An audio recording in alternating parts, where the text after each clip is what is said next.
Hello and welcome to Turning Point Tactics. In this episode, I'm talking about the security archetype for the Approved Ops 2025 and giving you some tactical tips on how to score more VP from security, or if you're playing against it, how better to counter it. So, with all that said, let's get straight into it. Hello and welcome to Turning Point Tactics, the competitive Killteam 40k YouTube channel focused on giving you the strategies and tactics to seize initiative every turning point. I'm your host Ryan, and I'm here to help give you the tips and tricks to elevate every part of your Killteam experience. So no matter if you're a casual or a competitive player, there should be something here for you. If you're interested in supporting the channel, there's a few ways you can go about doing so. You can join the Patreon, where you get access to members only Discord, Patreon priority questions, early access to content, exclusive content, and tournament awards. Or if you find yourself buying Killteam goodies or hobby supplies, you can use one of our affiliate links in the description below, or discount codes with Crossfire Games and GG Prints. We're always keen to hear your thoughts and feedback, so don't leave that comment box empty. Let us know what you think. Once again, thanks for your support, and with all that said, let's get into it. Okay, so to begin straight away, we're looking at security. There is a bunch of teams coming out with security now, and so the most latest one is going to be the Sisters, Celestian Insidiants, and they're going to play a very good security game focusing around APL control, APL manipulation, and being able to control banners, I think, really, really effectively. And so therefore, I think for that team, it's going to be really important to know what you're doing to either beat them when they're trying to do these things, or consider how you can use some of these tips and tricks to better improve. But that being said, also a whole bunch of the elite teams have access to security. So those who don't know, I've been playing a lot of Angel's Death, I've been playing a lot of Death Watch, and security is one of their archetypes and a common go-to to be able to try and score some more VP. So I definitely think it has play in this edition, and I think you definitely need to know what you're doing to be able to best counter it. Some generic points then when it comes to security and where I think it sits within the meta itself. I think it does play quite differently to a lot of the other archetypes, all right? So for those who haven't seen the Seek and Destroy or the Recon video, you can go and watch those. This is obviously out on Patreon earlier, but if you're not access to that, you can wait for those videos to come out and you'll see them on there. But the main thing that I would say with security is it's not necessarily like synergizing with what you want to do elsewhere on the board unless you make it. So it's not like you're doing Seek and Destroy where you're killing your opponent's models and you're getting free VP for doing so. It's more about positioning where you're going to go and what you want to do. And it doesn't necessarily have to be tied to objectives like retrieval or anything like this. So in ways it can be harder to counter, and in other ways it can be a lot easier to counter if you know what you're looking for. So for me, when I look at security, I think it's very, very map dependent, and I think based on the kill zone that you're in and the map that you're on will determine whether or not you're likely to have success with security or not. And is probably a driving factor for you to choose what you want to do with your archetype and your attack ops. Now, generically, I think security is preferred by those teams with more models and an activation advantage. And I say that because the way that Plant Banner works, the way that Envoy works, and arguably the way that Martyrs works, it's all better if you have more models available. And being able to delay your plant banner to see where your opponent has moved to and then place it in a location that's optimal for you is much easier if you have activation advantage. If you're playing Envoy, you can hold your Envoy back later with activation advantage and then move them up when it's safe.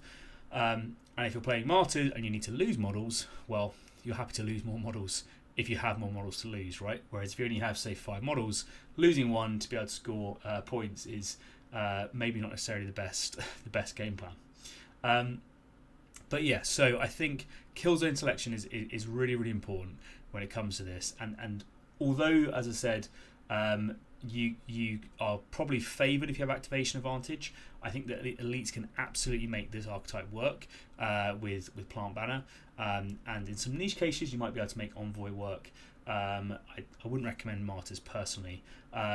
But I think with Plant Banner you can definitely make it work, and on some maps it's going to be really, really strong for you. So you need to try and see what's going on with the map, with the terrain layout, and then potentially even the side selection might be a determining factor for whether or not it makes sense. Now, generically, some other points. Mobility helps, right? So it's not mandatory to the success of this archetype, but it does help with being able to either counter this sort of play or get to positions that are favourable for you to be able to then do it successfully. So mobility definitely helps, but it isn't mandatory, and it's not as impactful as I would say it is for Seek and Destroy or for a recon per se. It's worth noting that like each of the three TAC ops themselves play, I think, completely differently.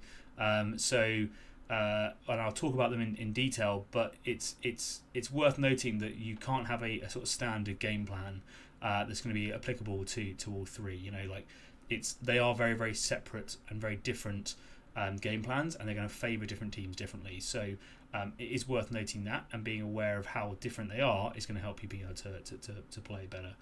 And also it's not APL intensive, right? So there's potentially a single mission action that you need to do for Plant Banner, and hopefully you only do it once. So therefore it's one APL to be able to do that. And for your envoy and that sort of stuff, to be honest, it's really just going to be moving the model to a safe location, which I guess is a move and a dash, but like realistically I wouldn't describe it as APL intensive at all. So let's start talking about it, and we'll focus firstly on the Plant Banner, because this is going to be, I think, for most people the go-to option, and I think it's going to be like really relevant to understand on both sides, if you're playing against security or if you're playing as security, where Banner makes sense or it doesn't make sense. So for anyone who doesn't know the rules, I'll just do a quick recap. So you reveal this when you perform the action, so it's not telegraphed, right? So the second that you do it, you're going to reveal it, which means that you can hide this quite effectively until you intend to start trying to score it. The action itself is Plant Banner, it's 1 AP. Place your banner mission marker within the active operative's control range, wholly within your opponent's territory and more than 5 inches from a neutral kill zone edge.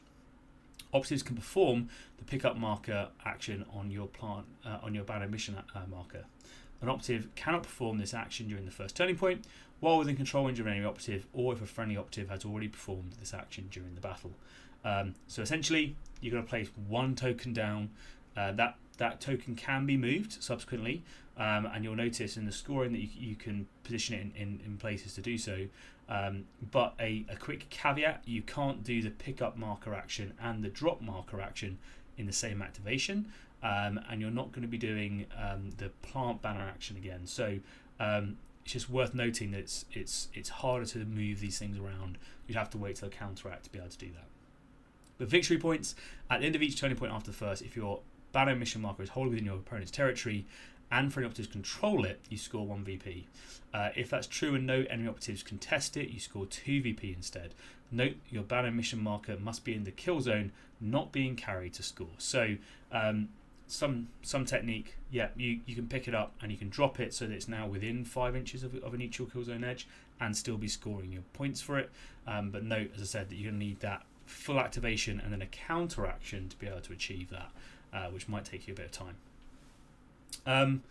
Okay, so this is the first one, and it's like one token, one decision, right? So like you need to make sure that when you do this, you're being certain of where it's going to go, and the majority of the time you want to have a good enough idea of your options during like when you're selecting the tack up, right? And if you don't have a couple of options of I can go here and place it, or I can go here and place it, you're probably not in a good place. Or you have like a really strong I can go here and my opponent cannot contest it. And there are some maps where on Team Mod and stuff you look at it and you go, yeah, I can place it, and it's going to be an absolute nightmare for my opponent to be able to reach this. So ask yourself generically, where are the fights naturally going to happen? Like, where are the objectives going to be? where is my opponent wanting to stage operatives? Where do they want to move to? What are they trying to do with their kill team? Which areas are going to be hard to contest? How does the terrain make that more favourable for me or not? For instance, is there a stronghold where it's a valid position for your banner, and you can hide within the stronghold so that if you're against a melee team, so if they come and fight you, you get to strike first, and you've got a really good defensive location? Or is it against a shooting team and there's an area where you can hide outside of visibility? These kind of things are going to be really, really important for you to make sure you choose an optimal location for your banner.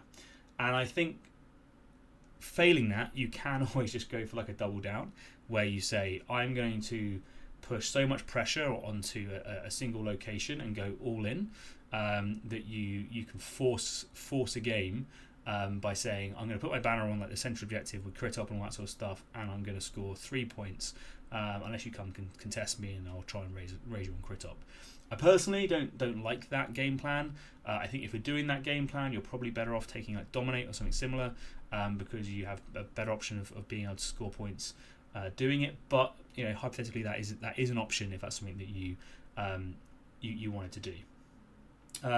Now, the other thing that you can do with this is, once you start formulating your plan, is there a way that you can try and restrict the routes that your opponent can go, and enable you to be in a better position for your banner? Is there a way that where your terrain can be placed with your equipment terrain or that sort of stuff, that you can block off routes, which means that the only way for your opponent to get through and reach your banner is to go within control range of one of your operatives or something like this, right? So can you place it on a door in which you can do a doorway fight, so that you can be on conceal and counteract on conceal and kill someone if they then go and they contest your banner? I see it quite a lot where people put them on the entrances to strongholds, so that their model is on conceal, the opposite side of the stronghold. If you go and contest the banner, they can fight you and kill you and collect kill up points. And if you don't contest it, then they're going to score their 2 points for their banner, right? So it forces this, well, do you want to commit 2 models now? Because they're going to kill the first one, they have to send someone else there, and the next turn you're giving them 3 kills at the cost of a VP potentially. So think about that. How can you control and dictate the pacing to your opponent? Now, I think for reasons why I think a banner is good in general. So if you're against a opponent where you think it's going to be an uninteractive game, right? I.e. they're a very defensive team, maybe they're a very slow team, and you don't think that they're going to come forwards, they're not going to interact with you, and you're worried that you're not going to score any points, right? You might want to consider in that instance, okay, I think this is going to be uninteractive, therefore route's not going to be achievable because of for whatever reason, if you're Seek and Destroy, or my other archetype isn't achievable, but usually it pairs with Seek and Destroy, and therefore I can't do Dominate or whatever, I'm not expecting any kills, and therefore I'm now into this, well, what's my alternative options? And this is where you'll start looking at, in my opinion, things like Plant Banner, because it doesn't require a cooperative opponent, and I think that's one of the things that people overlook when looking at attack up selection is how much does it require a cooperative opponent. And because if you need your opponent to do certain things for you to be able to score this, you're going to be in a difficult situation, because if they don't play into that game plan or they take a different game plan, suddenly you might find yourself in a position where you can't score points, right? And that can be really, really tough. The other benefit of it is if you're a particularly killy team and you're worried about that stagnating stalemate kind of game, it might force a fight, which can be really good for you, right? So if you know that you want your opponent to come to you and you want to have an engagement, a banner is a good way of doing that, right? Because if they don't then come and interact with you, you're going to be scoring your 6 points, so therefore they feel like they need to come towards you, and if they do that, you then get to have your fight, right? So it's a way of being able to force it. So let's talk about now some tactical tips for the banner about when and where to plant. All right. So if you're a horde team, I've already said that this makes sense if you out-activate people, right? So if you're a horde team, like a lot of the time when I see people planting banners, they make it one of their sort of first things that they want to do, right? And that's fine if you want to start a fight. Okay, so if you really want to start a fight with someone, you can place your banner down and you can say, yeah, I want to have a scrap with you and I want it to be right here. But what you're doing in that instance is you're giving your opponent all of the knowledge of where that banner is, and you're letting them set up all their operatives and models ready for not just potentially contesting it on that turning point, but for the subsequent turning points where they need to contest it and fight for it, right? So if you do it as your first activation of turning point 2, your opponent has the whole of turning point 2 now to plan and to react. All right. So you can really use that activation advantage to be able to pace out your operatives and go, okay, where do I want to put this, and that sort of thing. Where are my opponent operatives going to? Where have they moved to? And it might be that if you wait them out, that they've actually moved their operatives in a certain way by going into different rooms or behind certain blocking terrain or whatever it is, such that now there is a location in which they cannot reach it on turning point 3, and therefore you can place it there. All right, and if you place it there and they can't reach it on turning point 3, well, now you've scored turning point 2 and you've scored turning point 3, and then you just have to worry about turning point 4, and you're getting 4 VP as opposed to 2 VP by just delaying that plant a little bit longer during that game. Now, I said that makes sense if you have activation advantage. The exact same thing is true for elites. And a lot of people, I think, are missing this, and I see it a lot, and they go, well, I've only got 5 activations, I've only got 6 activations, whatever, and therefore I need to get this banner out, and I've got some big heavy hitters with that I want to wait on, and so therefore I'll move this person up and I'll plant my banner.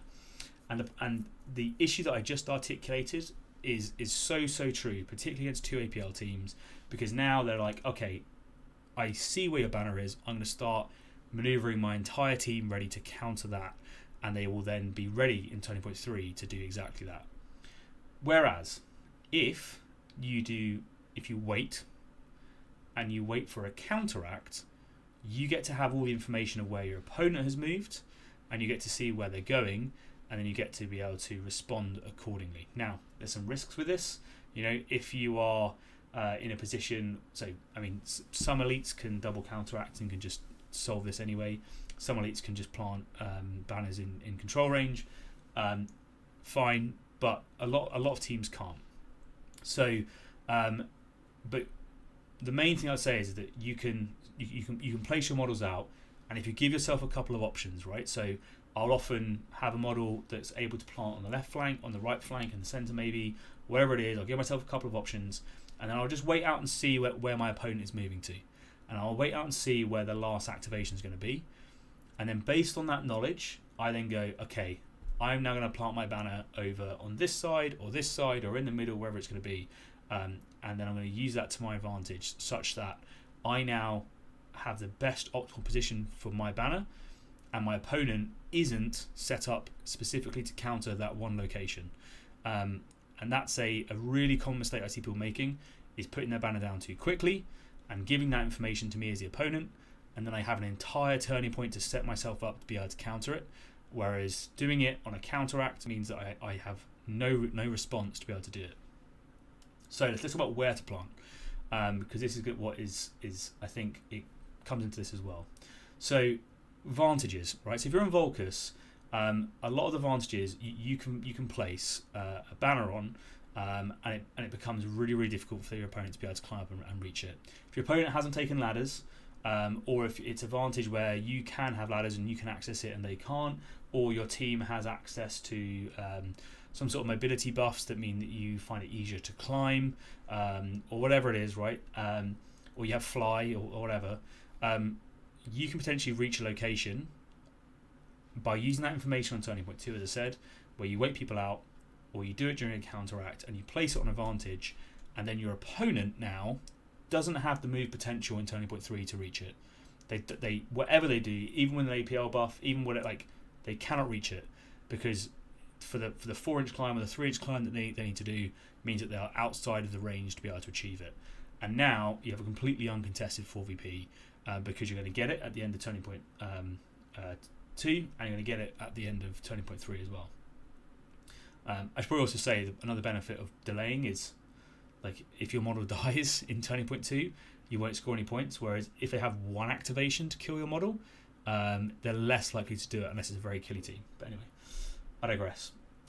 So, if you're against a slow team, if you're against a team that struggles to get up on vantages, if the advantages are favoured so that you're able to climb on them quite easily and your opponent isn't, then absolutely consider that for your placement, because you might find that advantages are the key to be able to successfully plant your operatives. Your banner. Conversely, you might find now with new teams like Murdering entering the game that actually advantages is the easiest thing for them to be able to get to, and therefore if you're playing against that kind of archetype of team, maybe hiding beneath advantage is actually a better location for you. And look at the centre line on some of the maps, because on the centre line on some of the maps, some of the ruins or strongholds, you can place it within where you can be fighting first in melee behind a door or something like this, and then able to use that to your advantage. And I've already talked about planting it through a stronghold door, because you can draw visibility for the purpose of control range through stronghold doors, and then potentially you can be ready to door fight, sat on your banner and in a good position. And then if someone tries to fight you on that door, well, you get to fight first. You can't be shot because you're behind a door. And so now you're in this like very, very good defensive position where a strong melee operative can really, really lock that down, hold that banner, and if anyone comes and contests it, collect 3 kills. And if they try and contest it at the very, very end, so you can't counteract and kill them, well, then you're able to move forwards and kill them next turn for free. Now on ITD and Tomb World, again, I think that delaying activation, planting, is going to be really, really key, because often what happens with, like, when you have so on ITD is a good example. There's usually 3 lanes on ITD. Tomb World, it's similar. Sometimes it can be more, sometimes it can be less. The way the teleport pads can make it a bit wonky, but generally there's lanes, right? And your opponent is going to activate their models in each lane as it goes. But at some point during that turning point, you might find that there is a lane now with no activations remaining, right? So there is no way for them to be able to move over there and get into it. And also on Tomb World and ITD, it's where I most commonly see people deny flanks. So they give up on a flank and they say, I'm not going to bother trying to go into that room. I'm just going to leave it to you. And in both of these situations, where you see that there's a room now with no activations left, or you see that there's a flank that has been denied, you can now go, okay, based on that information, I'm now going to plant my banner in that room or that flank which you've left to me, and now I'm going to be scoring at least 4 VP, because it's going to take you an entire turning point to come back, and then another turning point to be able to actually come and interact with me, and that can make you in a really strong position going forwards.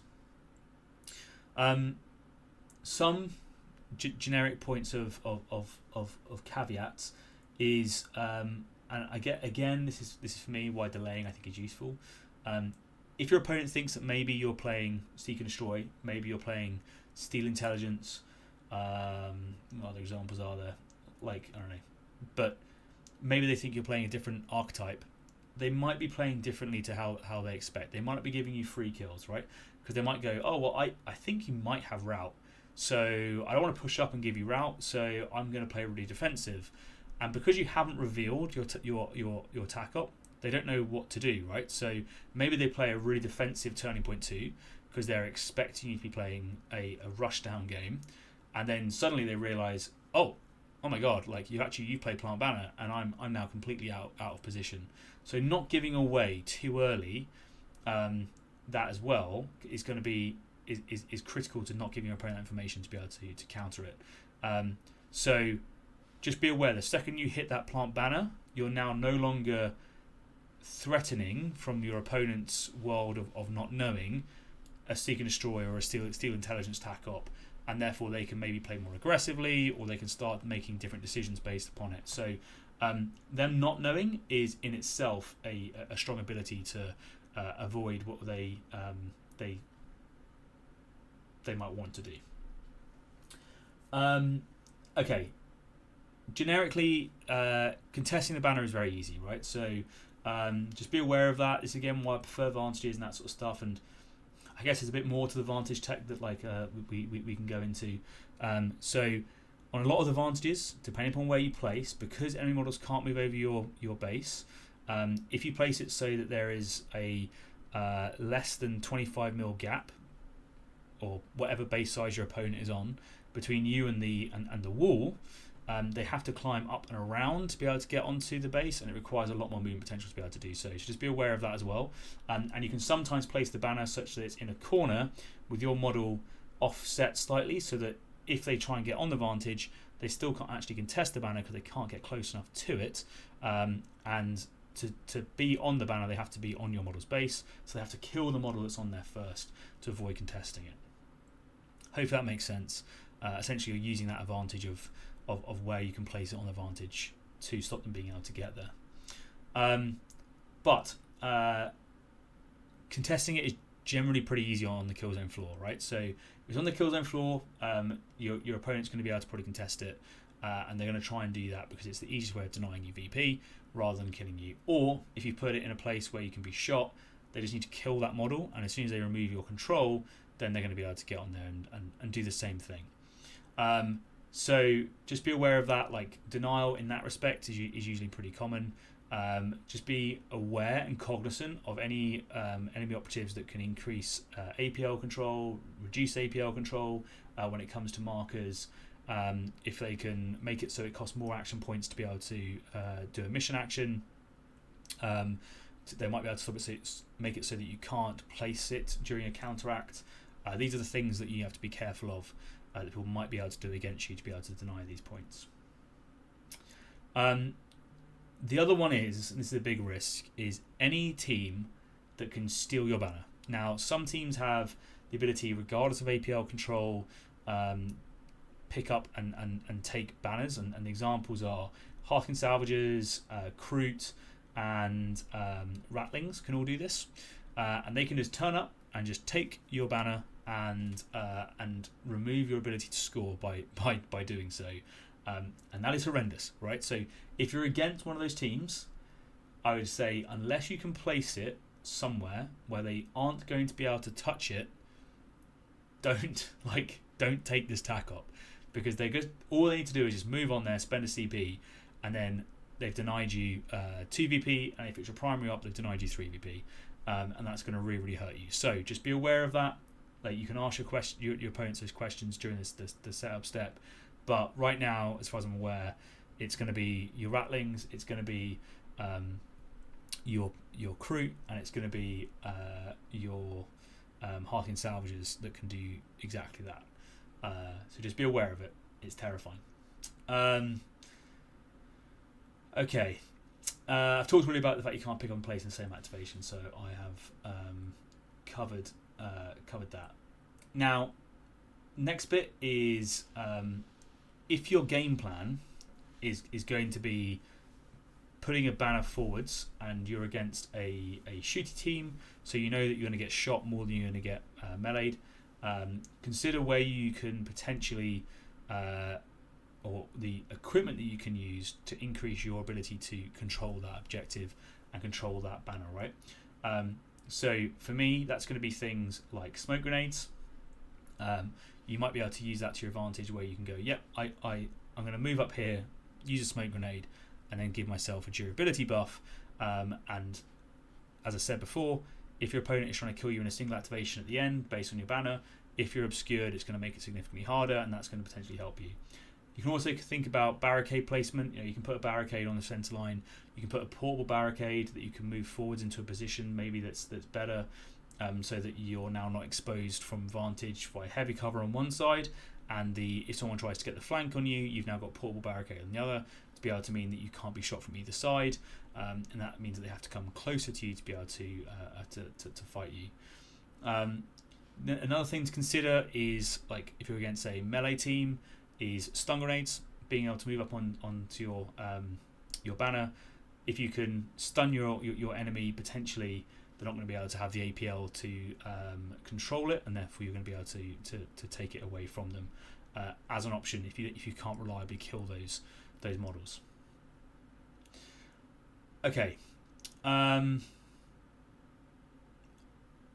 I have talked through most of these other points, but I'm just trying to think if there is anything that's worth noting. I guess like the general points is, if you use plant banner, you can force your opponent to be aggressive. Use your activation advantage appropriately to make it so that you know what's going on, you have the knowledge to your advantage, and your opponent doesn't. You can always move that banner later, so if you have counteract available, you can pick up a banner, you can move it so it's now within 5 inches of a kill zone edge, and you can drop it again into a more survivable location potentially. It's a lot of APL, and it's 2 different actions, or 2 different activations, sorry, but it's something you could do. And you can also, if you're a double counteract team, you can move the banner to be able to avoid control range issues as well. Just something to be aware of. Now, that's the banner tips that I have, but there's a whole bunch of experienced players that have been playing a lot of banner. What tips do you have? You know, what faction specific tips do you have when it comes to plant banner? Is there anything you can share with the wider community to hopefully mean that they get a better game plan? One to consider. Anyway, let's move on. Let's talk about martyrs. And this for me is my least favourite security tack op, and I'll explain the rules and I'll explain why. So, martyrs, you reveal this the first time a friendly operative is incapacitated while contesting an objective marker. Additional rules: whenever a friendly operative is incapacitated while contesting an objective marker, that marker gains one of your martyr tokens. Note that this is only the first time each operative is incapacitated, so if an operative is incapacitated, set back up, e.g. High-Tech Circle, reanimation protocols, and then subsequently incapacitated again, a second martyr token cannot be gained as a result. Victory points. At the end of each turning point after the first, if friendly operatives contest an objective marker that has 1 or more of your martyr tokens, you can remove any of those tokens. For each token you remove, you score 1 VP. If friendly operatives also control that marker, you score 2 VP instead. You cannot score more than 2 VP from this op per turning point. So this is the idea. The idea of this is essentially you move operatives onto objectives. If you die there, then you're going to be able to score points. If you lose 2 models on an objective, you can score 2. If you control it, you can remove 1 and score 1. Now, this is, I guess, fine, except from the fact that kill up is a thing, right? So this is why I don't like it. So because kill up is a thing and your opponent can score points on kill up, martyrs, in my opinion, isn't a particularly good tack op, because you can be scoring, let's say, 2 VP from losing a model, and your opponent can be scoring 2 VP from killing a model, and one for the kill op and one for their tack op.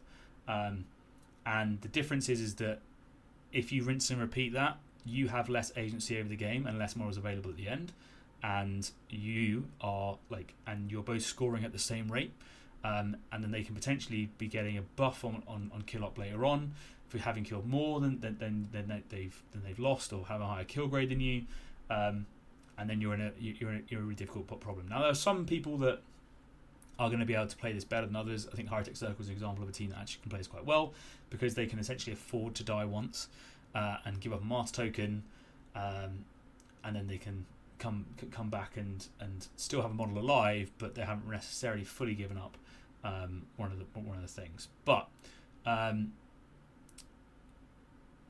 yeah, let's talk about the good sides. There's only 3 mission objectives, all right? So it looks good because there's 3 mission objectives. Therefore, you're probably going to have models dying on the crit op.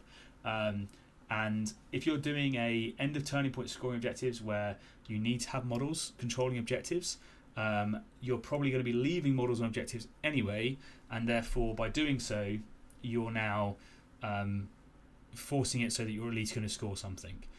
The downside is that becomes a bit of a windmill, because let's say you put a model on there and that model dies, and therefore you have a martyr token, and then you need to put another model on there to now control it again to be able to score your points and get the other one. Well, it's now become a 3VP swing for your opponent or a 2VP swing for them to say, actually, it's now worth me going back on that objective and killing it, because it's going to deny you crit op and it's going to deny you martyr points.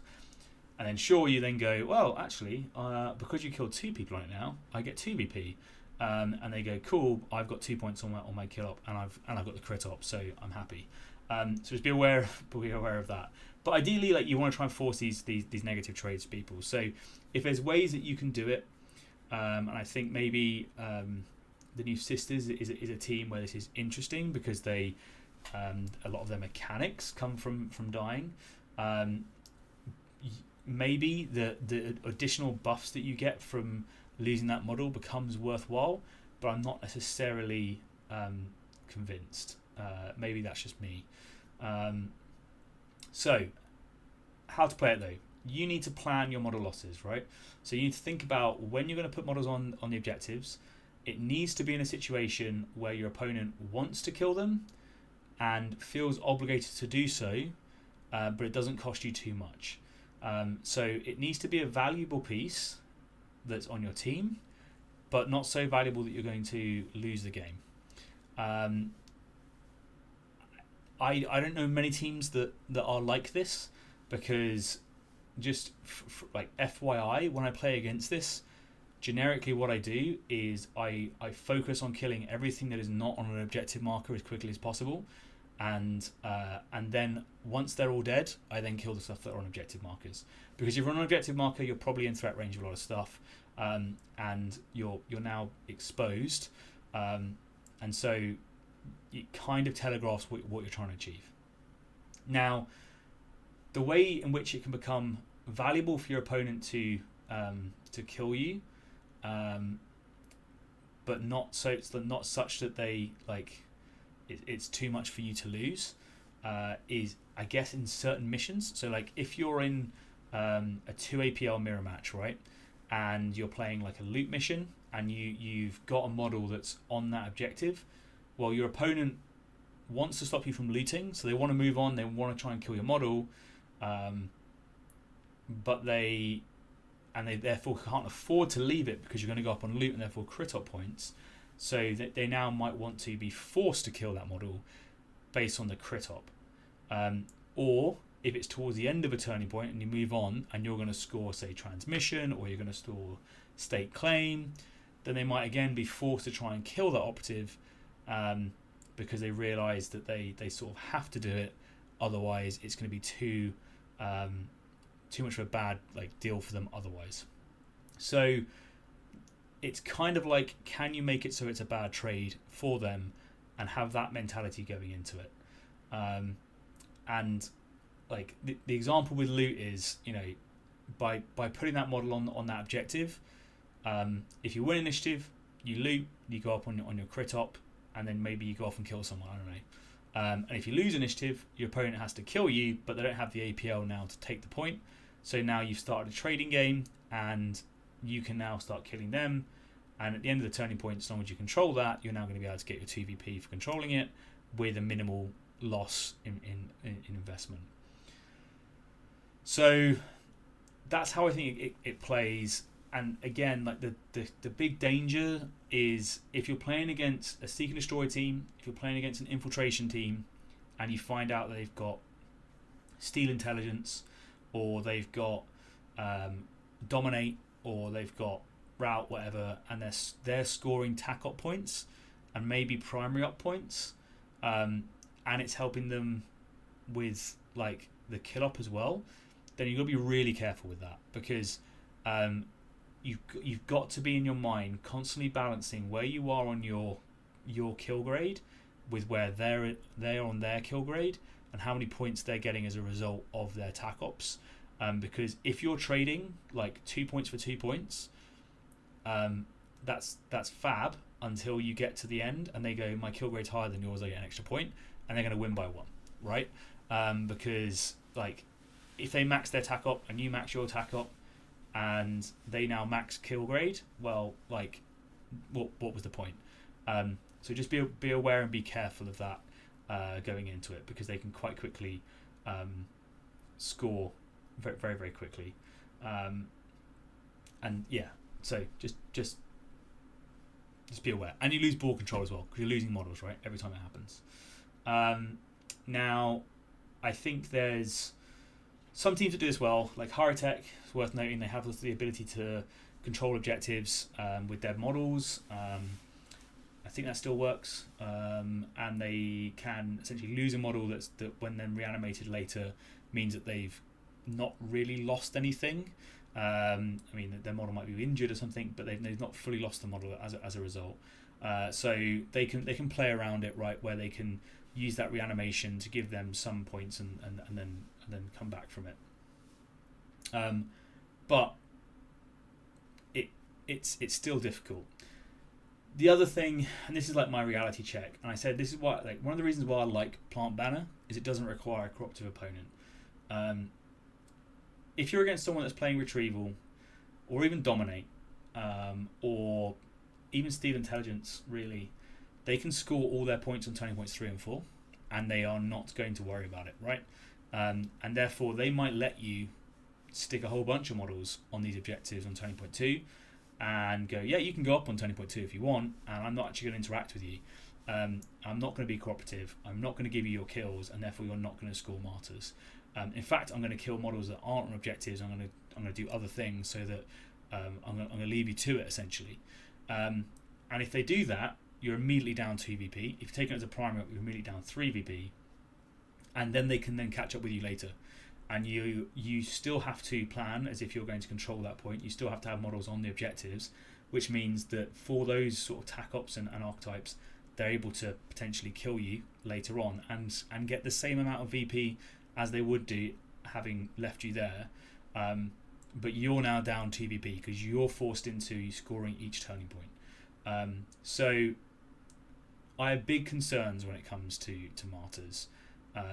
And I just think, like, unless you've got like faction rules that really play into it, and you think, yeah, this based on my faction rules makes perfect sense, just be really, really careful, because if turning point 2 becomes a completely passive turning point, you're playing, I don't know, something like Orb, whatever, and your opponent can just say, yep, I'm happy just to go 1-1 on crit op because I can deny whichever one it is that you've got people on. And you've now gone down in your tac op, and they're playing Steal Intelligence or Dominate, or they've got Plant Banner down somewhere else and they're scoring that, whatever it is, right? Or they're playing Retrieval. So many of these tac ops are able to be scored later on. You just find yourself in a horrible position turn 3 and turn 4, and you have to suddenly take loads of additional risk to deny at least 2 points on their tac op, and that can be a lot harder.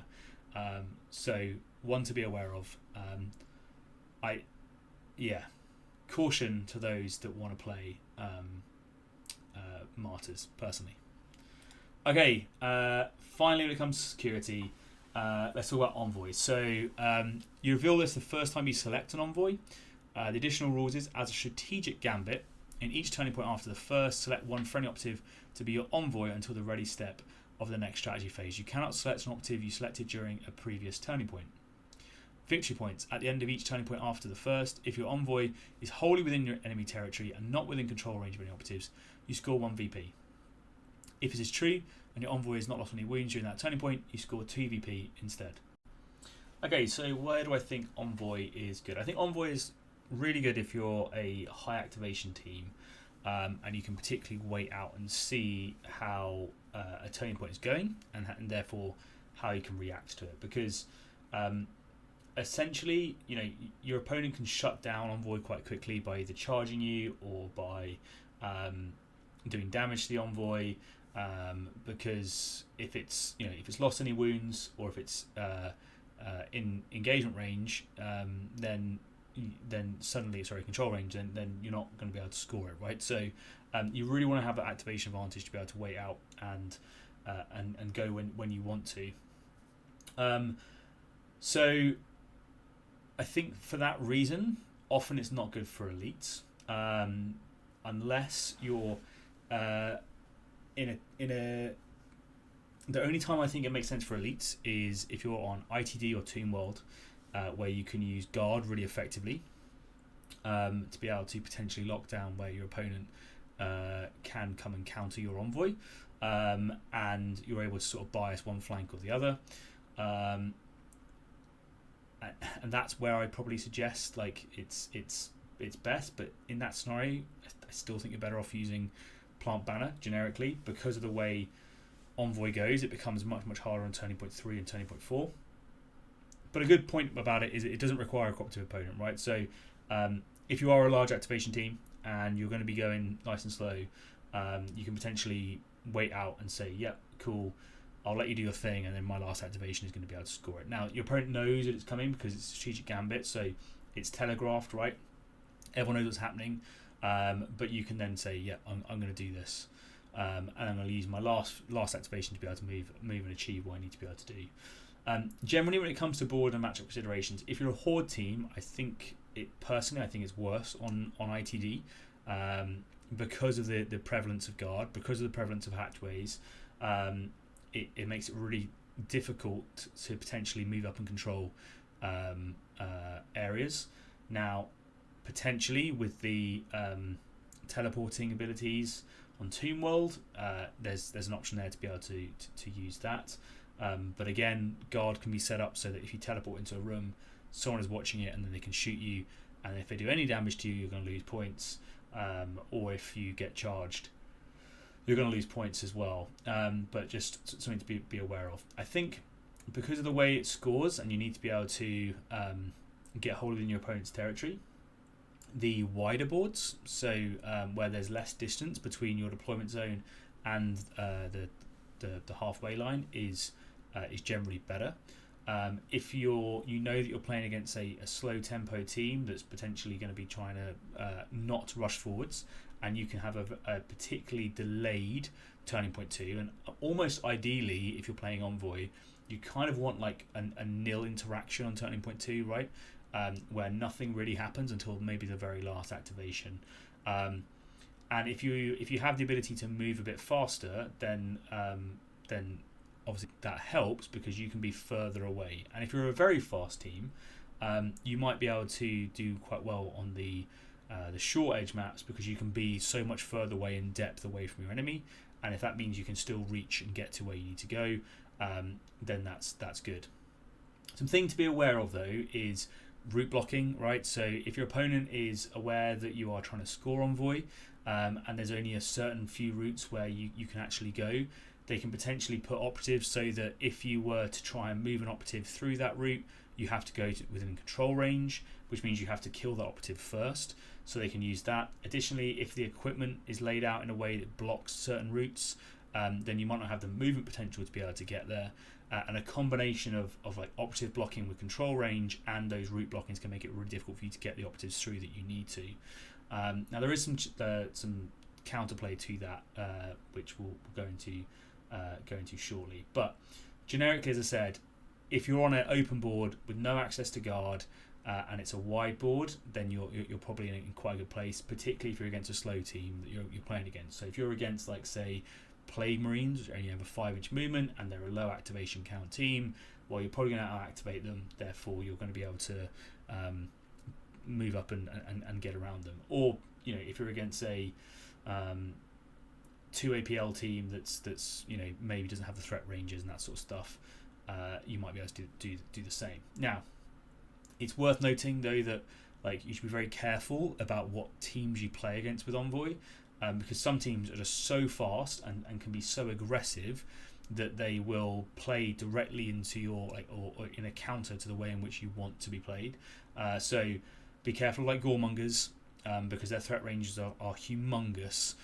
Be careful of probably the new Murderwing and that sort of stuff, because if they play very, very aggressive and they come at you en masse in turning point 2, then you have to be very, very careful, because you might just find that you run out of operatives and the ability to play Envoy, because, as I said, it kind of works better when you have an uninteractive turning point 2.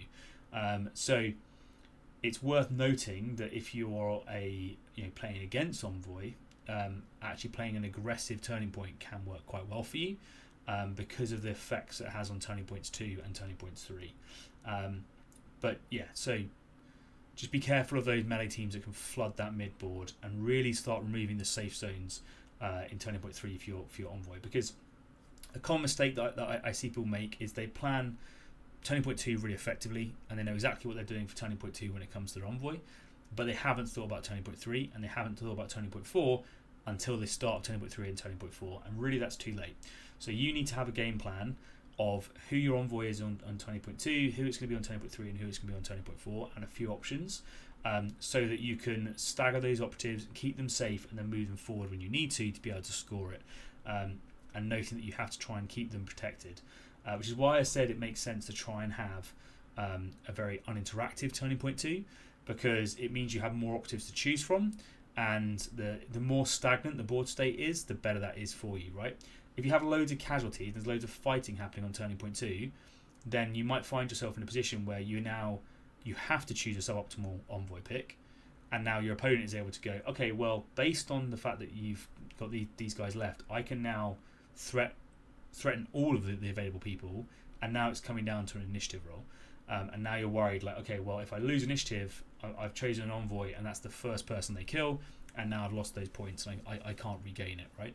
So you really want to be able to have that very stagnant, very slow-paced kind of game plan where you're just feeding the minimum amount of operatives forward as you go to be able to achieve what you want to try and do.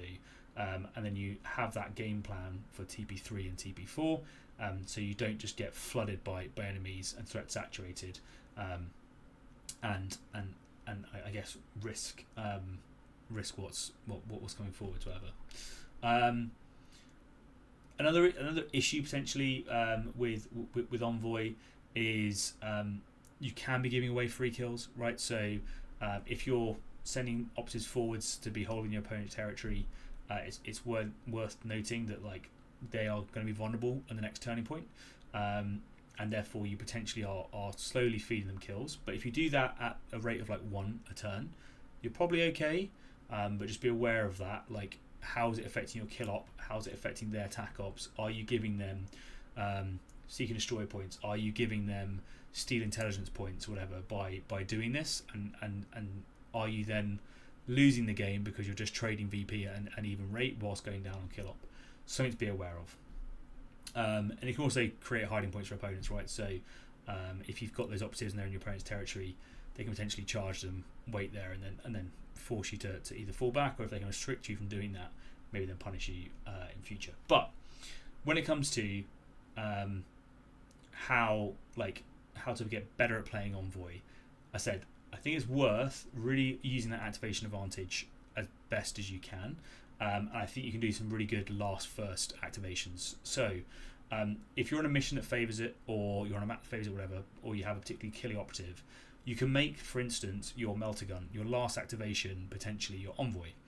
And on turning point 2, you don't want to send that operative out until your last activation anyway, right? So you make them your envoy, you hide them a long way away from wherever, from the threats, but they're able to move dash to be held within your opponent's territory and say contest the center objective, whatever it needs to be. So if your opponent doesn't deal with your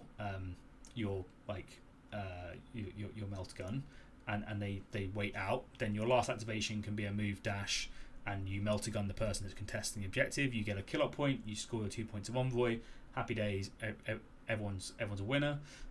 Or if they leave the central point, you can then move dash, score the crit up, and you get crit up points and you score your envoy. That's good. And then going into the next turning point, when you select your envoy, you've now got a nice situation where your melter gun, your key threat model, is now ready to do more damage and move forwards, but your envoy is safe because it's now a lower priority, right? Because now they have to try and deal with this model that's potentially going to score crit op and say shoot someone, and if you're going to get like a kill and score crit op, then that's really dangerous. So that becomes like a priority for your opponent to deal with. With initiative cards, you can probably see how the flow of the game is going and whether you're likely to win initiative or not. And if that's the case, then this last first gambit can be much better, right? So if you've got like +3 to your roll and a re-roll or something, because you have a +1 and +2 and whatever, then you know that you're probably going to get that initiative. And therefore, if you think you're likely to get that initiative, then actually you're in a really good place to be able to do this sort of gambit.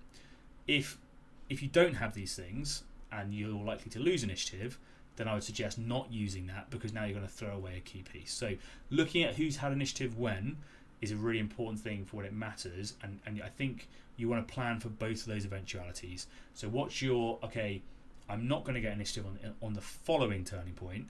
Who's my operative that's a low value, I just want to get across and score some points, but I don't care if they die, or I am going to win initiative, or I think I'm going to win initiative. Maybe I go for a more risky gambit where I think I'm going to be able to score more stuff, right? So just consider those two things. Consider when it comes to equipment placing that you need to have routes for your envoys to get through, and you can use equipment to deny your enemy's equipment placing within 2 inches of it.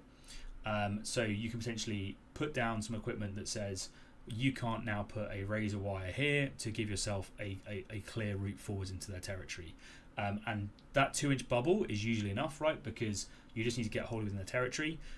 So if you put down a barricade such that it forces a gap, you can then get through. So consider about where you put your equipment to be able to give yourself some clear routes to be able to go through. Consider about staging as well. So you need to be able to move dash to reach your opponent's territory. So ideally you want to be able to be 1 inch out, 8 inch forwards, and be wholly within their territory, right? So if there isn't a natural terrain feature that does that, consider putting some terrain features down that's going to enable you to do that. Do that after you've done the route clearance stuff, right? So your first thing should be the stuff on the center line for your route clearance. Make sure you've got your safe routes to be able to score, and then you want to do the staging locations to be able to get from there. And then another thing that is potentially what some teams have is out of activation movement. So if you have the ability to move someone, force a dash, like do whatever sort of command them to move 2 inches or whatever, you can be further away and then force that envoy further forwards. So that lets you have a further staging range and build that into your game plan. But if you need that for other things, just be aware that you're now losing that threat range and that ability to be able to score it. If your opponent looks at your envoy and says the only way that you can score your envoy is by using your free dash to move them out, whatever, then they know to remove that from your other threat models. So be careful how telegraphed it is, but potentially against a particularly fast team and you're locked into envoy, that might be the best option for you to be able to remove the risk from it. So I think those are my main envoy points. Again, for people that are envoy, skilled envoy players, what have I missed? For me, the way that it feels with envoy is a lot of people get turning point 2 right, and a lot of people forget turning point 3 and turning point 4. They either get too aggressive, they get into a trading match, they lose too many operatives, then they have to make suboptimal picks, and they play too fast a tempo. So for me, look at the crit op. Is it a fast mission? Is it a slow mission? If it's a slow mission, then potentially envoy is going to favour you better because you can just slowly feed the right operatives out. You can put a lot of pressure with your activation advantage onto those objectives, and then you can say, yep, my last activation is the sacrificial lamb moving forwards to score this, and you do that on turning point 2, maybe you do that on turning point 3, and on turning point 4 you go, well, I'm going to win initiative on turning point 4, so my last model on turning point 3 is going to be the guy with the melter gun to then move forwards and get the kills that he needs to get to win you the game. But just be careful about that feeding operatives for the points. If you're against someone who's got steal intelligence and you're just giving them tokens in their territory, you're making it really, really easy for them to score and max on that. And therefore, if they're maxing on that and you're maxing, then you're not in a good place. You're just trading VP, right? But yeah. So I will do my closing thoughts. So when it comes to security, I think the first thing you need to do is read the kill zone, right? So don't make a decision on your tac op until you've looked at the kill zone, you've figured out which side you're on, and you've had a really good think about where things could go. think about the 5 inches like either side when it comes to banner placement. Think about your routes that you can move to get envoys into position. Think about how exposed the objectives are for martyrs, and think about the crit op as well. Is this a slow mission? Is this a fast mission? Does your opponent need to be cooperative? Do they not need to be cooperative? Is your opponent an aggressive opponent or a defensive opponent? Does this make sense? Does it not? Is there a way that you can force your opponent into an unfavourable situation by coming and engaging with your archetype in a way that works for you, right? If you're a super defensive team and you can tank really well, can you force your opponent to come out and try and kill an envoy that they're probably not going to kill, and then you lose a point maybe, but maybe you're now in a better place? Or do you have like your get down Mr. Presidents and that sort of stuff to be able to redirect the shot that was going to go onto your envoy onto someone that you don't care about, so that you avoid that, and now they've wasted their one threat model being able to get to you. So really look at that kill zone, really look at the abilities that your team have and the crit ability and the crit op that's in play, and plan out that game plan. How do you see Turning Point 2 going? How do you see Turning Point 3 going? How do you see Turning Point 4 going? It does take a little bit of like looking ahead is going to be massively important for you. And if you looked and you go, this is where I want to put my banner, what equipment and what like operatives can you take that's going to make that more likely to happen for you? Is it going to be that you take smoke grenades because it's exposed and you expect to get shot? Is it that you take razor wire to cut off a side angle, which means that they can't charge you from around the side now, so they're forced to go a different way, and you're able to get there? Do you need ladders to be able to get onto vantages, to be able to place it on a vantage safely, and therefore stop your opponent being able to reach it? Consider stuff like that. And if you do all those things, then you're going to be in a good place. Those are my tips when it comes to security. Hopefully it's been useful. If you've liked it, consider dropping a like, subscribe. As I said, this will be out on Patreon first and foremost, and then I'll probably release it in a few weeks' time for non-patrons. But it's just a quick overview of some of the lessons that I've learned from playing elites as a security team, but also playing against hordes that are trying to score some of these as well. If I was to rank them, I think Plant Ban is the best, then Envoy, then Martyrs. You probably knew that from what I've said during that anyway. But yeah, I think for me, being able to read board states is super important. Being able to consider your equipment choices to support it is really important as well. And that's going to be what's going to help you maximize your chances of success when it comes to security. So hope that's useful, and I will try and create more useful content about videos like this in future. But anyway, I'll see you all on the next one. Take it easy. That brings us to the end of the episode. Hopefully you found something new or useful while listening, and if you did, throwing us a like would be greatly appreciated. If you want to make sure you don't miss any episodes, make sure you hit that subscribe button and click on the bell so you get notifications as soon as the next one drops. It really is the best way to help a small channel like ours. And if you can't wait and you do want early access, we have a Patreon where you can get exclusive access to all our content ahead of time. As always, we'd love to hear your thoughts and feedback. Just drop a comment below and we'll get right to you. Thank you so much for listening. I'm your host Ryan, this has been Turning Point Tactics, and we'll see you next week.